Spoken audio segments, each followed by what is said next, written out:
Blessings to each and everyone. Thanks for coming back to my channel. Well, today I have a lovely video for you guys. And I want you to listen to this and tell me in the comment section your thought about this, if this is the height of carelessness. This is a British woman who left England, went to Australia with her spouse. They were living there for some time. Her thing is this, she thought when she went there, she was a permanent resident. After 40 years, she get to understand that she's not a permanent resident there, and at this time she would like to become a citizen. She wants to become a citizen all because the government let you know you cannot stay there anymore. She have to go. She has been there working, paying her taxes, doing charity work, feeding the homeless, etc. as time goes by. But now she have to leave the country. She do have children there and she have grandkids there as well. I want you to check this video out and then we'll have a discussion at the end. Helps the homeless and pays her taxes. But the government says it's time to go. I don't want to. I don't want to stay here. Volunteering at the Salvation Army appeal. The grandmother gives much of her time to help Australians. Now she's been told to get out of Australia. I mean, I've paid my taxes all those years and, yeah.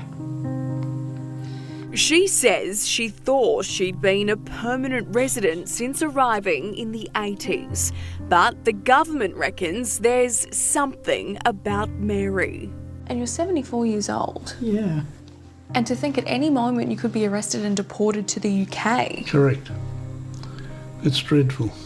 She knows not a soul over there. Not a soul.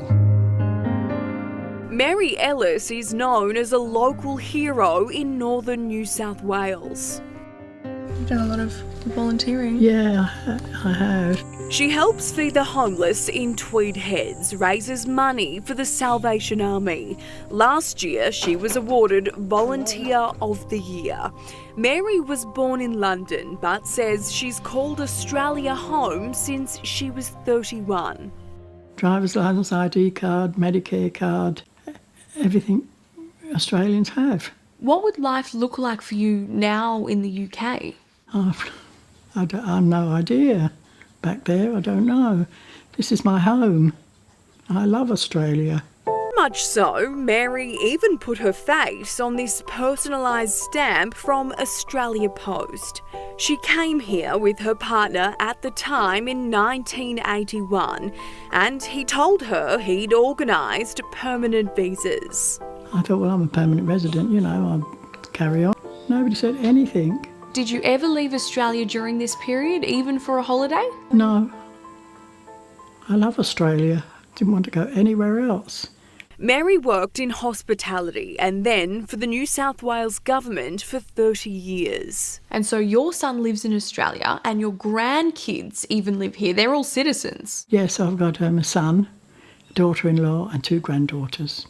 So why on earth would we want to kick out the 74-year-old grandmother? Stanley Schneider is a migration agent. He's been helping Mary pro bono since Home Affairs suddenly decided she's got to go.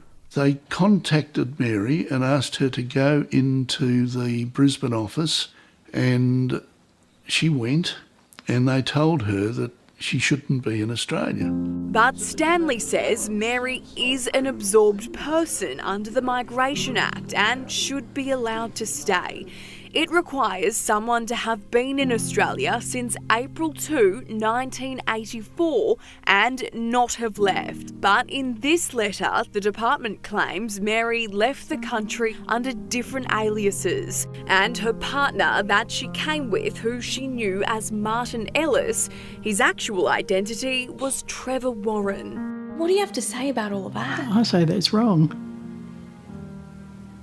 I came with Martin Ellis, my partner at the time, on a permanent visa.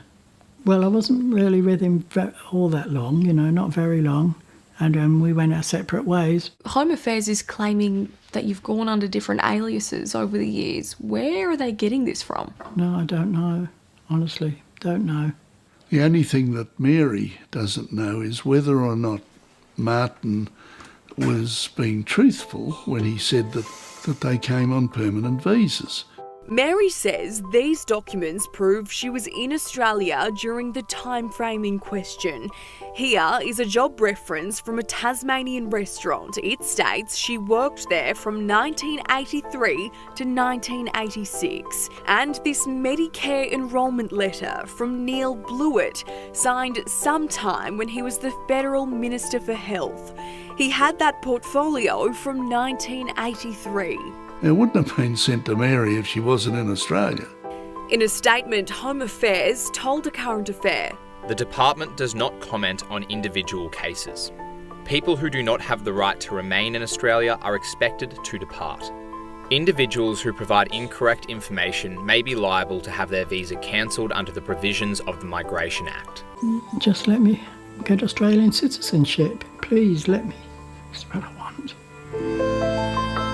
With all being said, how can you appear into a country on a visa and thinking that you will just eventually become a permanent resident of the country when you didn't do any form of legal documents through the immigration system in order to become a permanent resident? No. She went there with her spouse at the time, back in the 80s, right? And the given name that the man gave her is the name Martin. But as time goes by in the long run, as you see in the video, the guy's real name is Trevor. So all this time she think this man's name is Martin, but realistically his name is Trevor. And even though she said she have never never leave the country before, they have it on record to said she leave the country but on some different alias name. So clearly, is it a case where this lady is doing some form of fraudulent using name that is not hers? And same way, her spouse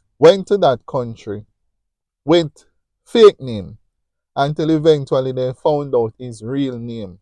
Could it be she know all of these things all along but pretend as if she didn't? And at this point in time, she's just playing the innocent child of not knowing what was happening and say like, oh, she didn't know, etc. Because no one could just go to a country on a visa, overstay time, and think that, okay, then you're a permanent resident of that country. No, it's not like that. And regardless, she has been doing lots of charity work, helping the homeless, etc. Doing good not gonna save you, because there and then she'll already break the law. So that is why she would have to go.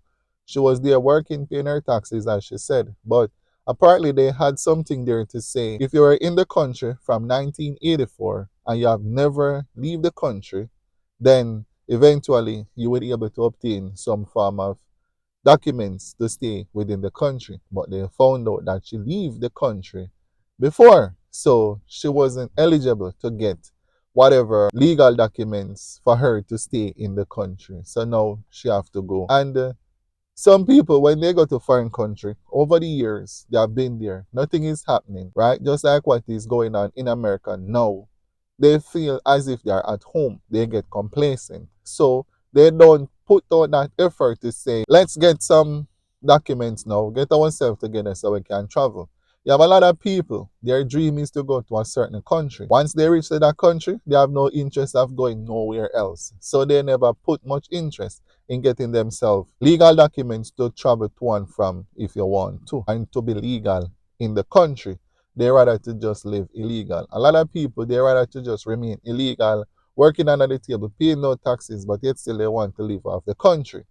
Things like that don't work, and that is why all of them know they have been get caught. So that's just what it is. And for this lady, I cannot see through it. 40 years in a country, you think you are a resident? No, it's not like that. It's just what it is right now, right? And I think that is a height of carelessness, or she knew exactly what she was doing by being there, traveling on fraudulent document and to remain in that country. You know what I mean? So that's just how it is. Because as you see, the guy who she went there with, within a year, she and that guy broke up. Go their separate ways. So maybe after they broke up, she probably decided to say, well, hey, let's turn over a clean page and try to do the right thing. But even though she still live out of the country and an alias name, so there is still a possibility she know what's going on, but she just been playing this innocent child now, knowing that they give her time to leave the country. It is just what it is. And people, whenever they go to a foreign country, just do what you have to do. Do the right thing. Stay on the right path and the right track, because no matter what you do in the past, it's still, if even 40 years after, it will still catch up on you once you're alive and in that country. Because see what happened to she 40 years after, and now here she's about to be deported. Well, that's it for now. Let me hear what your thoughts in the comment section. And if you make it this far, please just give this video a like. You can also subscribe to the channel, and we will be back with more video. And as we'd always say, if it ain't green, it ain't we. Yes, sir.